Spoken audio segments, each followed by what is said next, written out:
नमस्कार, कशिश न्यूज के digital platform पर स्वागत है आपका। मैं काशिफ मलिक। असम के मुख्यमंत्री और झारखंड में बीजेपी के चुनाव सह प्रभारी कई दफा बोल चुके हैं कि जल्द ही एजेएसयू और जेडीयू के साथ सीट शेयरिंग का ऐलान कर दिया जाएगा, लेकिन ऐसा कब होगा? फिलहाल इसका जवाब किसी के पास नहीं है, क्योंकि खबर आ रही है कि एक दो सीटों पर अब भी बीजेपी और एजेएसयू में खींचतान है। इस बात की पुष्टि खुद हेमंता बिस्वा शर्मा भी कर चुके हैं। तो सवाल है कि आखिर वो एक दो सीट कौन है और कहां पेंच फंसा है? तो सूत्र और मीडिया रिपोर्ट्स के हवाले से जो जानकारी छन कर सामने आ रही है, उसके मुताबिक जिन दो सीटों पर विवाद की बात सामने आ रही है, उनमें से एक विधानसभा चंदन क्यारी भी है। फिलहाल झारखंड विधानसभा में प्रतिपक्ष के नेता अमर कुमार बावरी चंदन क्यारी के विधायक हैं। बीजेपी चाहती है कि चंदन क्यारी से अमर बावरी ही चुनाव लड़ें। इधर एजेएसयू पार्टी के पूर्व मंत्री रहे उमाकांत रजक भी हर हाल में इस सीट से चुनाव लड़ने की जुगत में लगे हुए हैं, जिससे इस सीट पर टिकट को लेकर पेंच फंसता दिख रहा है। वहीं झारखंड विधानसभा चुनाव में बीजेपी और एजेएसयू पार्टी के बीच तालमेल लगभग तय हुए। वहीं राजनीतिक हलकों में चर्चा है कि तालमेल में चंदन क्यारी की सीट बीजेपी के खाते में जाएगी, लेकिन क्या एजेएसयू पार्टी के उमाकांत रजक इसे चुपचाप बर्दाश्त करेंगे या फिर वो चुनाव लड़ने का कोई नया तरीका ढूंढ निकालेंगे? इसे लेकर भी कई तरह के कयास लगाए जा रहे हैं। चर्चा है कि उमाकांत रजक ने दो टुक कह दिया है कि चंदन क्यारी से वो हर हाल में चुनाव लड़ेंगे, परिस्थितियां चाहे जो भी हों। तो हो सकता है कि पार्टी बदलकर वो चुनाव लड़ें। अगर ऐसा होता है तो एनडीए गठबंधन को अपनी ये सेफ सीट गंवानी पड़ सकती है, जिसका फायदा जयराम महतो को मिल सकता है। पिछले कुछ सालों के चुनावी आंकड़ों पर गौर किया जाए तो 2014 में झारखंड विकास मोर्चा के टिकट पर अमर कुमार बावरी ने पहली बार चंदन क्यारी सीट से चुनाव जीता था, लेकिन उसके बाद वो बीजेपी में शामिल हो गए। बाबूलाल मरांडी कुछ नहीं कर पाए थे। उस समय बाबूलाल मरांडी झारखंड विकास मोर्चा के सुप्रीमो थे।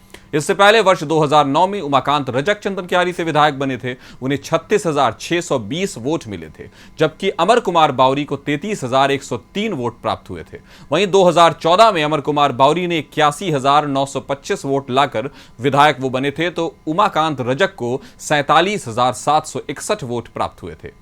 2019 में बीजेपी और एजेएसयू का गठबंधन नहीं था। अमर कुमार बावरी को तब 67,739 वोट प्राप्त हुए थे, जबकि उमाकांत रजक 58,528 वोट लाकर दूसरे नंबर पर रहे थे।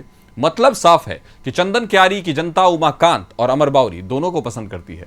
इधर 2024 के चुनाव में जयराम महतो की पार्टी की भी नजर चंदन क्यारी सीट पर है। अगर जयराम महतो चंदन क्यारी से अपना प्रत्याशी उतारते हैं तो वो एजेएसयू पार्टी के लिए बड़ी मुसीबत खड़ी कर देगा, क्योंकि चंदन क्यारी की बड़ी युवा आबादी जयराम से प्रभावित दिखती है। ऐसे में देखना दिलचस्प होगा कि सीट किसके खाते में जाती है और नतीजा किसके पक्ष में आता है। अब वर्ष 2019 में चंदन क्यारी विधानसभा चुनाव का क्या परिणाम रहा, उम्मीदवार का नाम क्या था, पार्टी को कितने मत प्राप्त हुए, ये बताते हैं। तो अमर कुमार बावरी जो बीजेपी से लड़े उनको 67,704 वोट, उमाकांत रजक जो एजेएसयू पार्टी से लड़े थे उनको 58,484 वोट। अब बात करते हैं वर्ष 2014 की। इसमें चंदन क्यारी विधानसभा चुनाव के परिणाम क्या रहे, उम्मीदवार कौन था, पार्टी का नाम क्या था और किसको कितने मत प्राप्त हुए। तो बात करते हैं फिर से अमर कुमार बावरी जो झाविमो से लड़े उनको 81,837, उमाकांत रजक जो एजेएसयू पार्टी से लड़े थे उनको 47,707। वर्ष 2009 की अगर बात की जाए तो चंदन क्यारी विधानसभा सीट, उसका परिणाम, उम्मीदवार का नाम और पार्टी का नाम क्या था ये भी बताते हैं। तो उमाकांत रजक जो एजेएसयू पार्टी से लड़े उनको 36,619 मत प्राप्त हुए। वहीं अमर कुमार बावरी की बात करें तो वो झाविमो से लड़े थे, उनको 33,101 मत प्राप्त हुए थे। कांग्रेस को 3 और जेएमएम और बीजेपी को 2-2 बार ये यहां जीत मिली है। अब बात करते हैं चंदन क्यारी विधानसभा सीट जो 1967 में अस्तित्व में आई है। इस सीट से पहली दफा निर्दलीय एसबी बावरी ने जीत हासिल की। 1972, फिर 1977 और तब 1985 में कांग्रेस को जीत मिली थी, जबकि 1990 और 2019 में बीजेपी को और 2000 और 2005 में जेएमएम को जीत मिली है। इस सीट से हारू रजवार 3 बार, दुर्गाचरण दास, गौर हरिजन और अमर बावरी ने 2-2 बार जीतें हासिल की हैं। आइए आपको बताते हैं कि 1967 से लेकर 2019 तक चंदन क्यारी से कब कब कौन कौन जीता है। तो वर्ष, उम्मीदवार का नाम और पार्टी के नाम आपको बताते हैं। 1967 एसबी बावरी निर्दलीय लड़े। 1969 में दुर्गाचरण दास बीकेडी पार्टी से लड़े। 1972 में दुर्गाचरण दास कांग्रेस से लड़े। 1977 में रामदास राम फिर कांग्रेस से लड़े। 1980 में हारू रजवार निर्दलीय।